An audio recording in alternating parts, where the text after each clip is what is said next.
Undead Unluck is an unbelievably unique and entertaining show. But what makes it stand out? Here's what I've noticed makes it as good as it is, and by the end of this video, I think you'll agree. It all starts with an interesting premise. A girl with the power of bad luck meets a guy with the power of being unable to die. She wants to be normal, and he wants to die. So they agree to work together to fulfill each other's goals. But you need more than a premise to make a show work, which is fine, because Undead Unluck is blessed with two phenomenal lead characters. Fuuko is as likable a protagonist as you'll find in anime. The moment we see her, she's given depth. She's a girl who essentially has been cursed her entire life to be unable to touch others, because if she does, they will pay the price. What this also means is that she is unable to feel any type of physical affection whatsoever, which is a core human necessity, just like subbing to this channel should be, so do that, please. She has every reason to be jaded and hate the world, but she's not. Despite essentially being cursed, she's constantly thinking of others instead of herself. She took this to the point of trying to off herself, not because she wanted to, but because she didn't want to continue to be a danger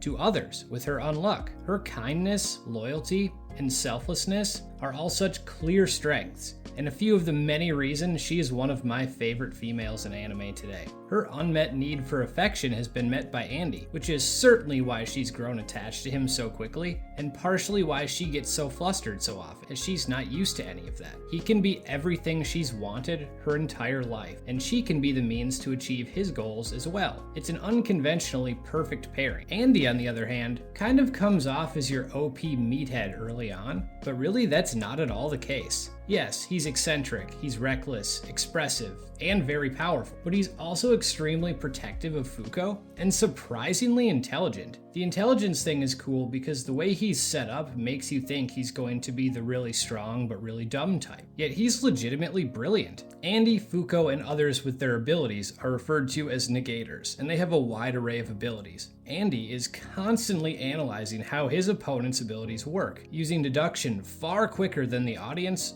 or others in the show. It makes sense too. He's had years and years and years of real-world experience. He's well-traveled. He's had to evade capture for decades. So of course he'd be an intelligent man. Another thing that makes Andy interesting is that by itself, being unable to die isn't the most unique ability, but the way it's handled in his case is unique. Not only does he tend to recover quickly, but he uses that to his advantage constantly. He'll tear his own body apart to use parts as projectiles, or count down exactly how long he has before a destroyed body part of his disintegrates, and then use that as bait. Or he'll use his own blood to propel him around like he's literally a rocket. It's such a cool spin on an ability we've seen before, but never like this. And then you see he has an alter ego, which is an entirely different person, and he's the most powerful character we've seen so far by a mile, and he's evil. So there are so many layers to the Andy character, and we've only scratched the surface. The fact is, he's already so entertaining and complex, and we still know virtually nothing about his past. It's pretty remarkable, but I said this show was unique. So what else stands out? Well, the other negators, that's who. Unjustice, Unrepair, Unseen, the list goes on and on. Some of these abilities are common tropes and some aren't, but they are never used in the ways you think. And you have to give the writer a lot of credit for this, because he's endlessly creative with the abilities and the world. It's really fun to watch. Gina, or Unchange, specifically was a really interesting perspective on a girl who detested change and literally stopped herself from aging because of it. And her ability to negate an object's state of change was really creative, while also thematically relevant. Negators' abilities not only tying into their personalities, but guiding them is something Undead Unluck has nailed. Is it just the abilities though? No.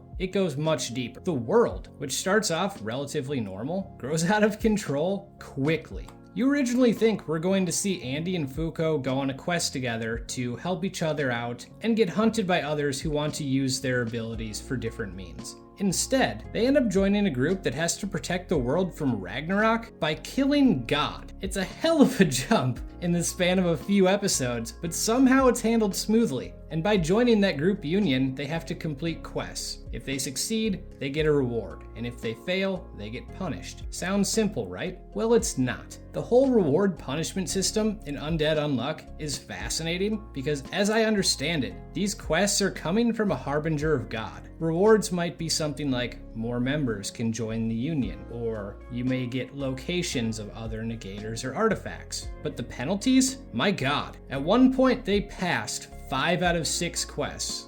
And the penalty for failing the one was all of history being rewritten to include the existence of aliens who instantly began invading Earth at that very moment. Yes, you heard that right. How insane is that? And the show still has more going for it too. The other members in Union all draw you in for one reason or another. Shen is a goofster who is ridiculously skilled, and his ability Untruth, which allows him to basically force opponents to do the opposite of what they want, is both powerful and unique. Top is a chill speedster with a cool look who clearly has some type of limiter on his ability. Juice is able to negate others' justice, which, as we see, can be a game changer in big fights. And these characters are all so much fun to watch. All of these unique abilities lead to extremely interesting action sequences because they're not being used in the way you would ever expect. I can't wait to see more of them and how their abilities made them who they are as the series progresses. To this point, I don't really have any complaints about this show. The story has constantly kept me on my toes.